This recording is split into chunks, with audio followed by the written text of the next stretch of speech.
Nagulat mismo si Jaylen Brown nang malaman niya na malapit nang magsimula ang kanilang laban na hindi pala makakalaro si Jason Tatum.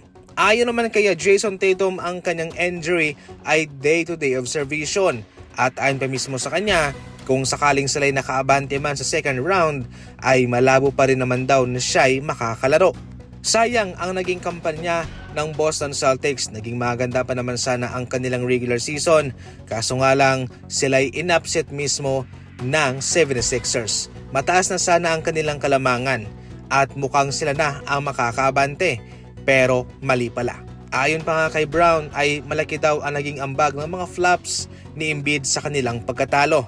Pero gayon pa man, ang panawagan ng mga NBA fans ay dapat na mag-move on na lamang ang mga Celtics sa nangyari at gawing leksyon ito para sa susunod na season.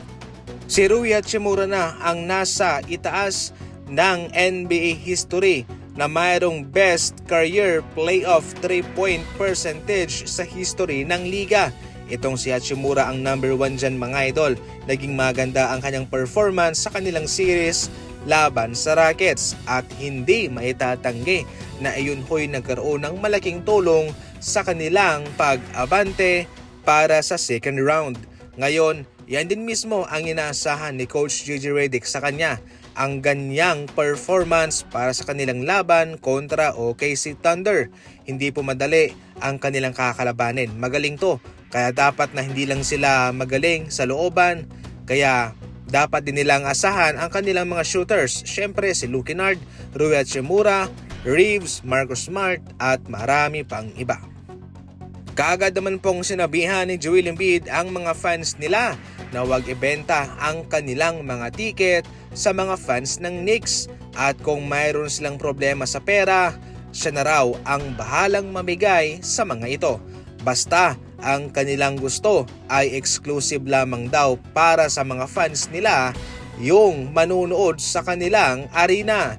Siyempre, meron talagang mga manunood dyan ng mga fans ng Knicks mga idol.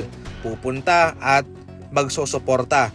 Ngunit ang gusto kasi ng mga 76ers ay dapat exclusive lang sana ito. Kaya dapat huwag nyong ibigay, huwag nyong ibenta ang mga tiket na yan sa kalaban. Exciting ang yugtong ito mga idol para sa kanila sapagkat nakaabot sila ng semifinals at marami na rin po ang nag-aabang sa tapatang Joel Embiid at Karl Anthony Towns. Mga big man na parehong mga magagaling at ngayon pa lang ay marami na ang nag-aabang sa kanilang sagupaan. Kung sino nga ba ang magdudumina, kung sino ang ma-outperform, si Joel Embiid ba o si Karl Anthony Towns? Ikaw, sinong pipiliin mo dyan? Knicks o 76ers?